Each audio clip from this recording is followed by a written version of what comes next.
নমস্কার, আমি শিলা ডায়েরি চ্যানেলে তোমাদের সবাইকে স্বাগত। বন্ধুরা, আবারও হাজির হলাম নতুন একটা ছোট গল্প নিয়ে। আজকের গল্প অব্যক্ত সুর। এই রোমান্টিক বাংলা গল্পের রিয়া ও আয়ানের প্রেমের গল্প, যেখানে গান ও আঁকার সুর তাদের জীবনকে এক অপূর্ব মাত্রা দেয়। আশা করছি গল্পটা শুনতে তোমাদের ভালো লাগবে। বীরপুর ও পশ্চিম মেদিনীপুরের প্রকৃতির স্নেহময় কোলে ঢাকা একটি গ্রাম, ঠিক যেন বনফুলের মতো শালবনে খিলখিলাচ্ছে। সেই গ্রামেরই মেয়ে রিয়া, গলায় তার সুরের জাদুকরি গান, তার নিঃশ্বাস, সুর তার সঙ্গী। প্রতি বিশ্বকর্মা পুজোয় বীরপুরের উৎসবের মূল আকর্ষণ রিয়া আর তার গান। এবারও সেই একই আলো ঝলমলে রাতে রিয়ার গানের মম করে উঠল পুরো গ্রাম। আকাশে তারার ঝাঁকি, চারপাশে ঢাকের তালে কম কম করে মাঠ, আর মাঝখানে রিয়া সাদা চুড়িদার পরে, হাতে একটা একতারা। গান গাইছে সে, গানের ভাষায় আছে প্রেম, বিরহের আর আশার কথা। গ্রামের লোকেরা মুগ্ধ হয়ে শুনছে, প্রত্যেকের চোখে স্বপ্নের মতো একটা উজ্জ্বল চাহনি। ঠিক সেই সময়ে দূরে একটা বাঁশির সুর ভেসে এলো, মিষ্টি করুণ, মনের গহীনে ডুব দেওয়ার মতো। সুরেরও ওই অদ্ভুত মোহে যেন সময় থেমে গেল, চারপাশের সব শব্দ মুছে গিয়ে সুরের পেছনে হারিয়ে গেল। সবাই চমকে তাকালো চারপাশে। কে এই অচেনা সুরের মালিক? কেউ কিছু বলতে পারল না, শুধু একে অপরের মুখ চেয়ে রইল। রিয়াও চমকে উঠল, কখনো এই সুর শোনেনি সে, যেন কেউ তার অভ্যন্তরের গভীরে অদৃশ্য হাতে স্পর্শ করছে। বাঁশির সুর তার কানের সাথে মিশে গিয়ে যেন এক অপূর্ব সৃষ্টি করলো। মনে হলো তার গান আরো গভীর হলো, আরো ছুঁয়ে গেল মন। এ যেন এক অজানা শক্তি, যা তাকে অপরিচিত এক জগতে নিয়ে যাচ্ছে। সেই সুরের তার গলা থেকে আরো মধুর, আরো সুরেলা একটি আওয়াজ ভেসে আসলো। গান শেষ হলে কিন্তু সেই বাঁশির সুর মনের কোণে একটা সুতোয় টান দিয়ে গেল রিয়াকে। তার হৃদয় কাঁপছে, সুরের মায়া তাকে বিচ্ছিন্ন করে দিয়েছে। সে নিজেকে প্রশ্ন করতে লাগলো, এই সুরের রহস্য কি? কে এই বাঁশিওয়ালা? সবার চোখে এখন এক ধরনের শিহরণ। ওই বাঁশির সুর যেন এক নতুন অধ্যায়ের সূচনা, যা হয়তো তাদের গ্রামকে বদলে দেবে, রিয়ার জীবনকে এনে দেবে নতুন এক দিগন্ত। পরের দিন নদীর ধারে একটা বটগাছের তলায় বসে আছে রিয়া। তার মনে অজানা উদ্বেগ, এক অন্যরকম অনুভূতি। হঠাৎ সেই বাঁশির সুর আবারও শোনা গেল। সুরটা যেন তার মনের কথা বলে যাচ্ছে, আর তার আত্মার গভীরে কিছু স্পর্শ করছে। রিয়া চোখ বুজে শুনতে লাগলো।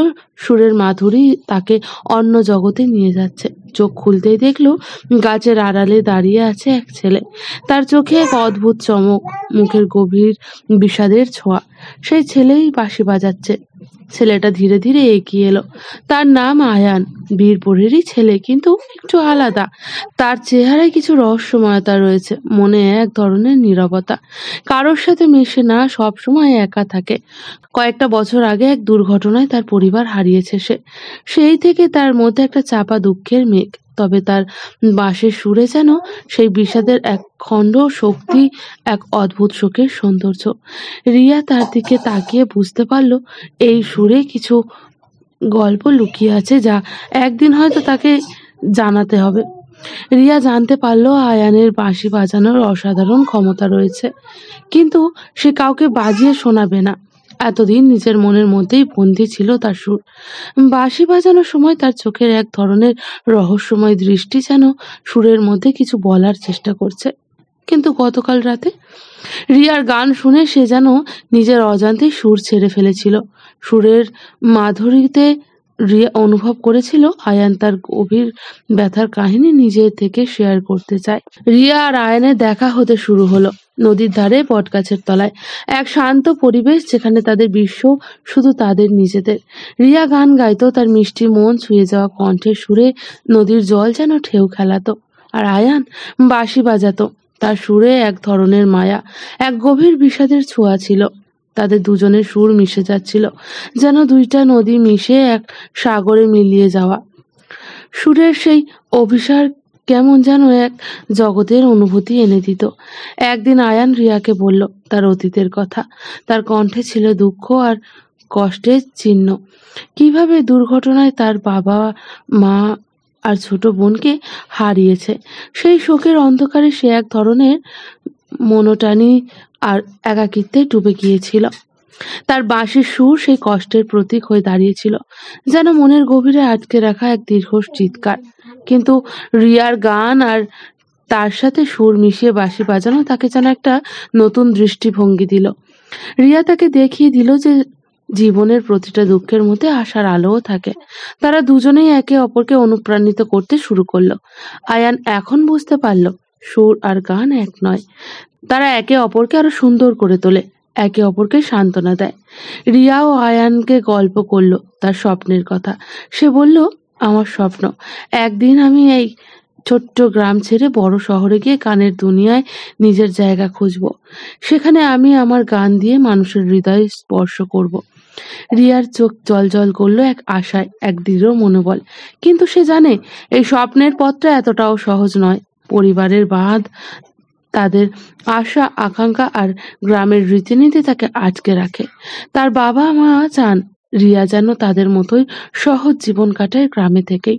আর গ্রামের প্রথা, যেখানে মেয়েদের জন্য স্বপ্নের খোঁজটা অনেকটাই নিষিদ্ধ, যা তাকে আরো বেশি বাধার সম্মুখীন করে। তবে আয়ান তার কথা শুনে তার মুখে এক হাসি ফুটিয়ে তুলল। স্বপ্ন দেখো রিয়া, একদিন তুমি তোমার গান দিয়েই এই গ্রামকেও নতুন করে আলোকিত করবে। আয়ান বলল। রিয়ার মনে যেন এক নতুন আশা জেগে উঠল। একদিন পূর্ণিমা রাতে নদীর ধারে বসেছিল তারা।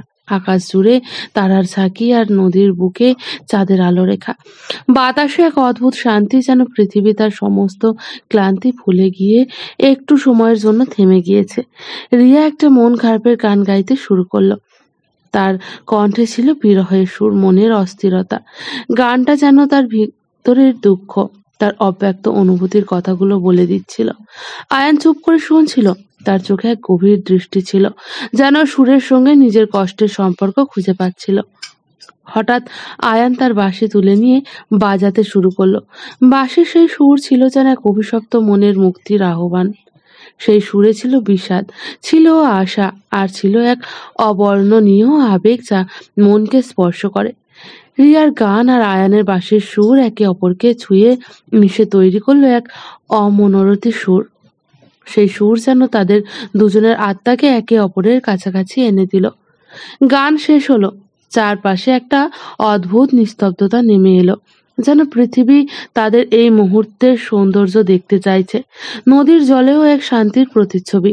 চাঁদের আলো তাদের মুখের উপর পড়ে তাদের অনুভূতির গভীরতা আরো বাড়িয়ে দিল। তারপর সহসা আয়ান এগিয়ে এসে রিয়ার হাত ধরল। তার হাতের উষ্ণতা রিয়ার শরীরে এক স্নিগ্ধ অনুভূতি এনে দিল।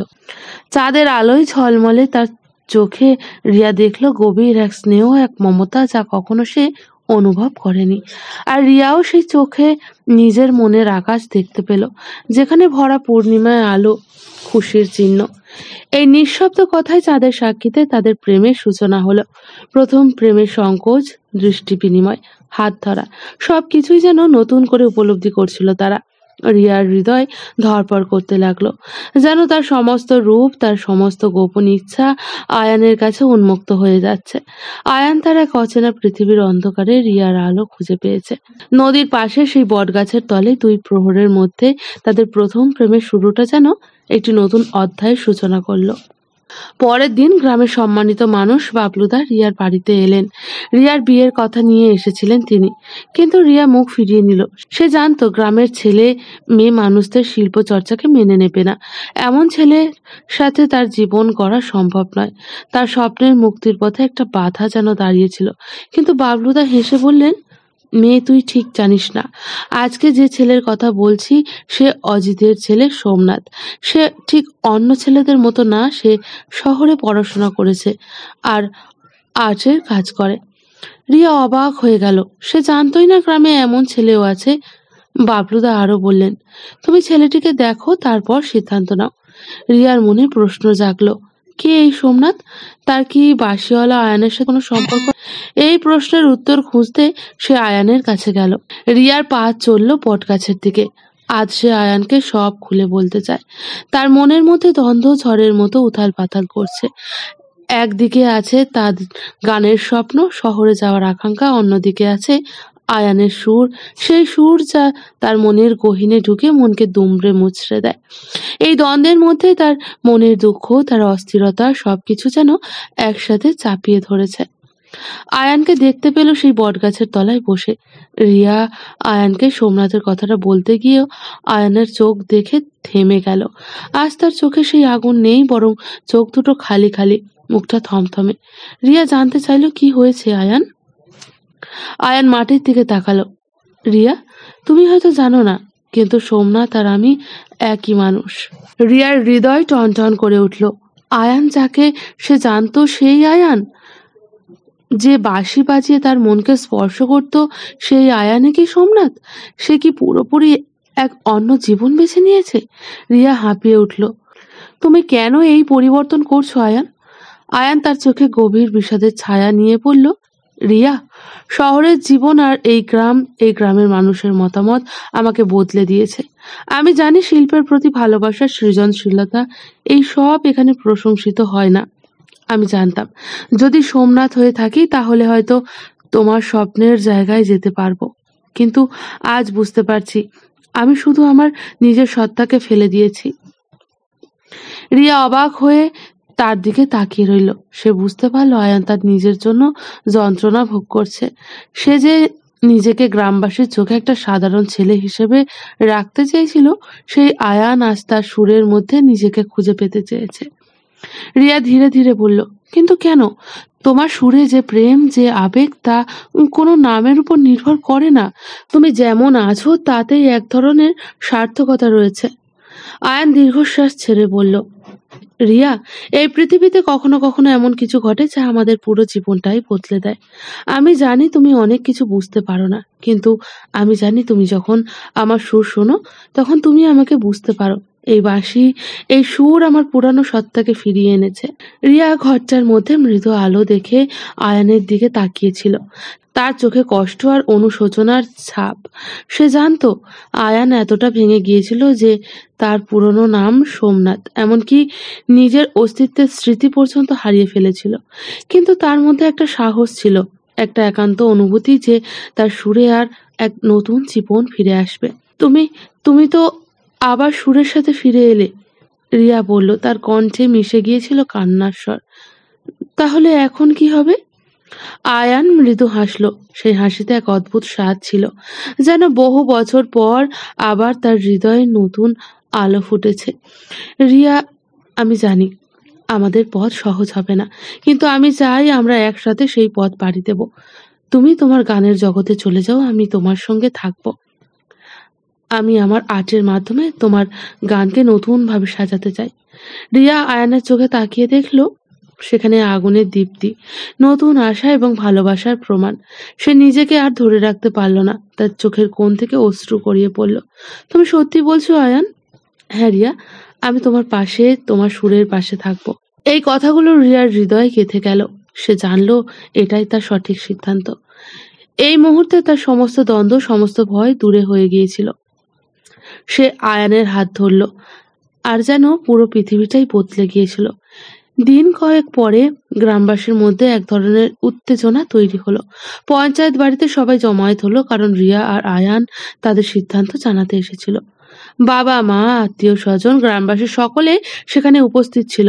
বাবলুদা, যিনি গ্রামের প্রধান ব্যক্তি, একটি সোনালী গামছা মাথায় বেঁধে গম্ভীর মুখে বসেছিলেন। রিয়া সবার সামনে দাঁড়িয়ে বলল, সবাইকে আমার মন থেকে শুভেচ্ছা জানাই। আমি জানি আমার সিদ্ধান্ত সবাইকে অবাক করেছে, কিন্তু আমি সিদ্ধান্ত নিয়েছি, আমি আর আয়ান আমাদের গান আর শিল্প নিয়ে শহরে যাব। শব্দের মধ্যে একটা নীরবতা নেমে এলো। কেউ হতবাক, কেউ বিস্ময় চোখ বড় করে তাকিয়ে থাকলো। তারপর বাবলুদা ধীরে ধীরে উঠে দাঁড়ালেন। তার মুখে একটা গম্ভীর চিন্তার ছাপ। রিয়া, তোমার গানের জগৎ আর তোমার প্রেমের সুর তোমাদের জীবনের নতুন পথ দেখাবে। বাবলুদার এই কথায় গ্রামবাসীদের মধ্যে কিছুটা উত্তেজনা কমে এলো, কিছুটা হাসি আর আশীর্বাদ ফুটে উঠল। গ্রামবাসী একে অপরকে দেখে হাসি চাপতে পারছিল না। রিয়া আর আয়ান তাদের সবার আশীর্বাদ নিয়ে সেই রাতে নদীর ধারে একবার শেষবারের মতো বসে পড়ল। রাতের আকাশে হাজারো তারা ঝলমল করছিল। রিয়ার মনের মধ্যে এক অজানা আনন্দের ছোঁয়া ছিল। এই রাত, এই চাঁদের আলো, এই সুর যেন তাদের নতুন জীবনের প্রতীক।